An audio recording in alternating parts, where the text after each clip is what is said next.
Welcome back to the Nathan Joseph podcast. I am Nathan Joseph. What? I'm actually feeling a bit poop today. I can't lie to you. The podcast usually comes out on a Monday. It's now Wednesday. I'm still feeling under the weather. I've got a stomach bug. Boo.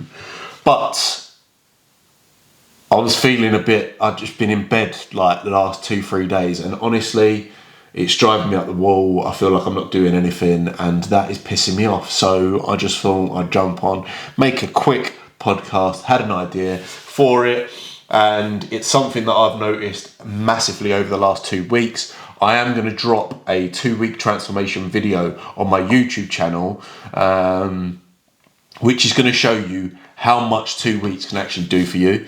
So make sure that you like and subscribe to that so you can see what's going on there. But one thing that I wanted to talk about on the podcast and that I've been doing over those 2 weeks is how I've set up my days. And I think that's really important because a lot of people will talk about, oh, it's so important to have a morning routine and blah, blah, blah, blah, blah. Yes, it fucking is. But in my opinion, a routine that you have at night is equally as important. In the transformation video, I talk about how if you want to set your week up for success next week, then it's going to start on a Sunday.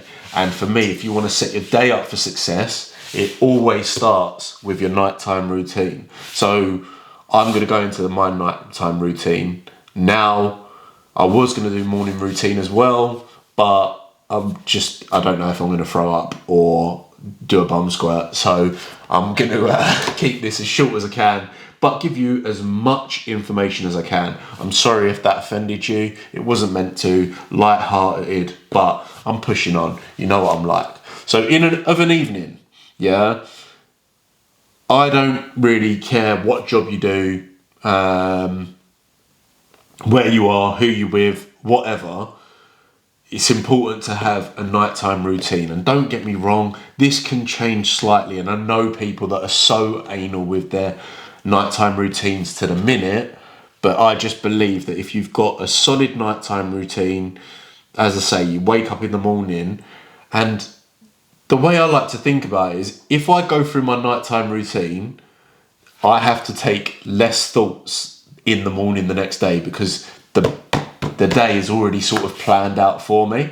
And if I can think less in the morning, then I just find that I'm more productive. I can use that brain power, so to speak, to actually do the tasks that I want to carry out, rather than think, oh shit, what was I meant to do today? Which happens far too much.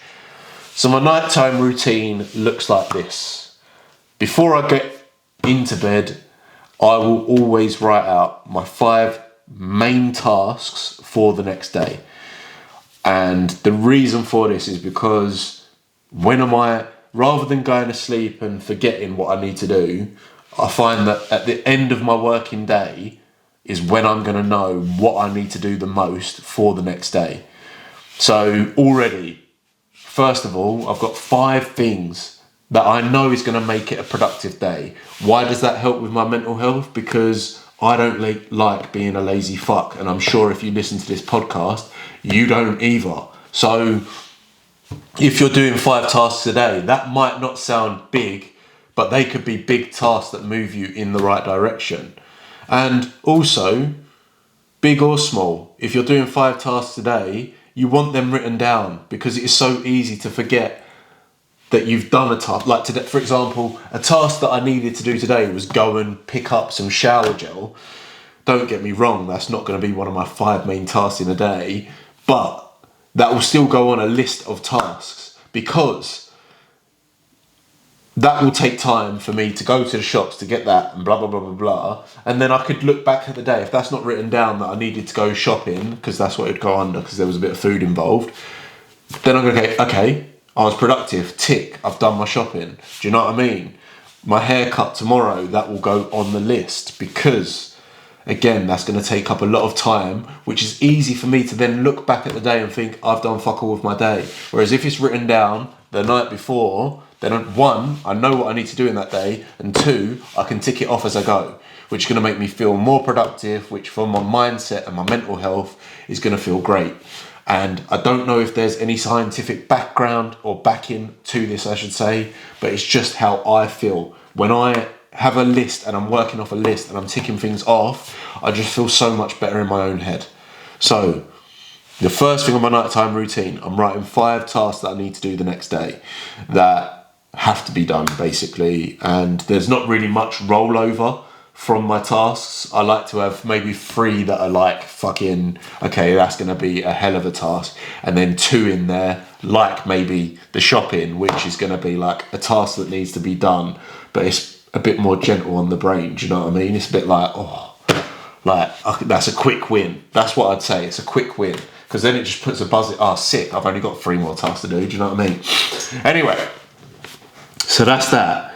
Then something that I've been doing a hell of a lot more of is, I don't know if this is because I now live with dogs, but if you watch a dog, usually the first thing it does when it wakes up is stretch, and more or less as it's going to go to bed, after like lying on the sofa or whatever, it will do the big paws out in front, big stretch like that.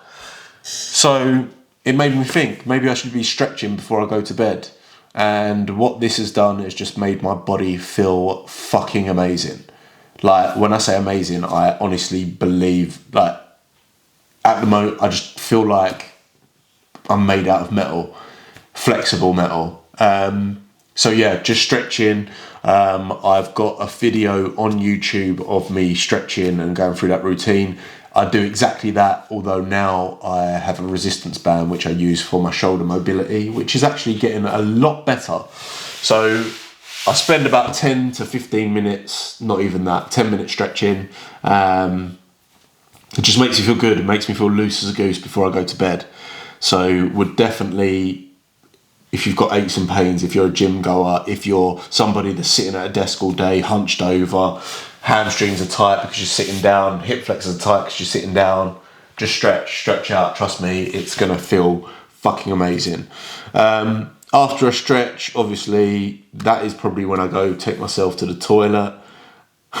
Not for any weird reason. If you took that connotation, maybe have a look at yourself. But I would go to the toilet to brush my teeth, maybe have a piddle.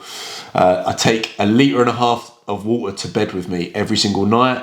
Why is that? Because when I wake up in the morning, what's the first thing I do? Drink 1.5 litres of water, because it makes my brain function better.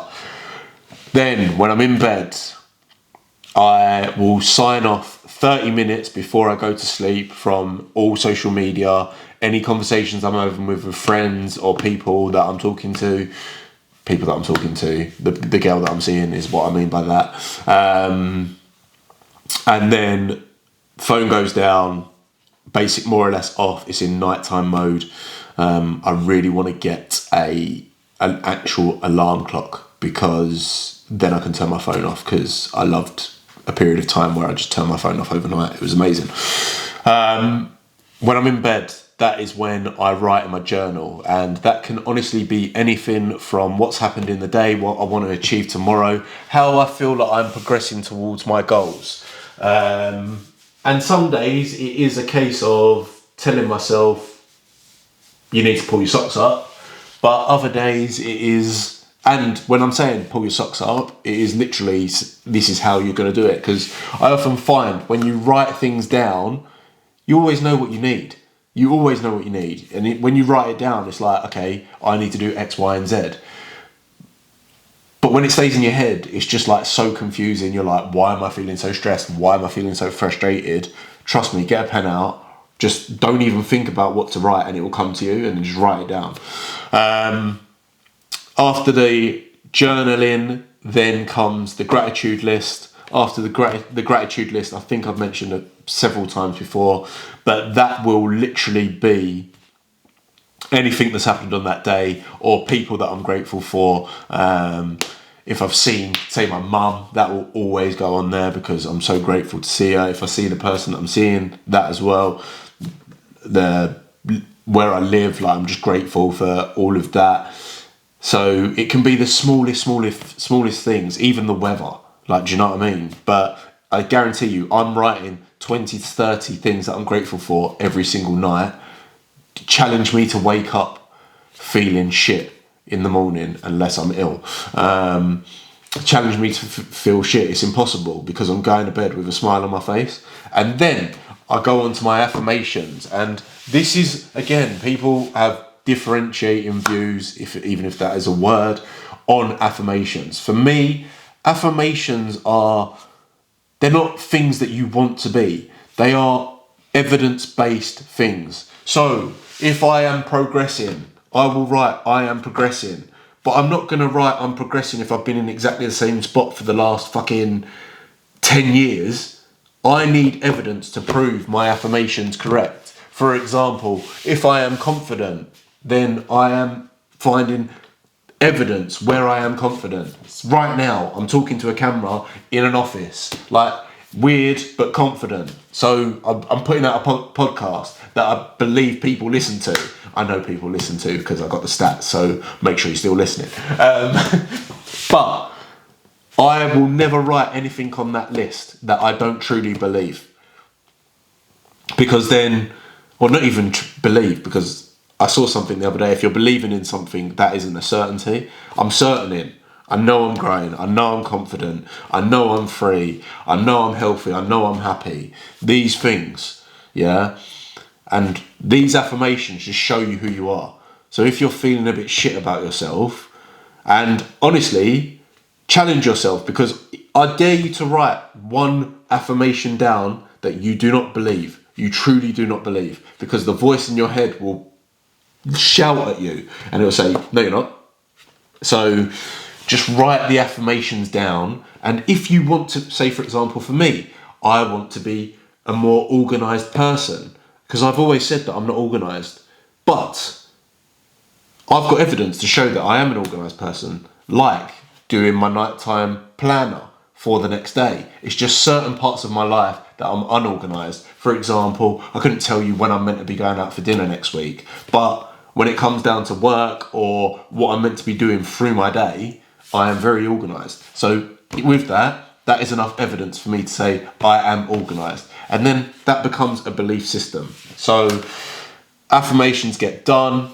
After affirmations, then it is straight onto Audible. You might think this is weird, but I've heard it loads of times, that you go into like this state, I don't know what it's called, maybe I should do more research, but it's a state before you go to bed where you download the most amount of information that you do as an adult, and that also happens when you're waking up.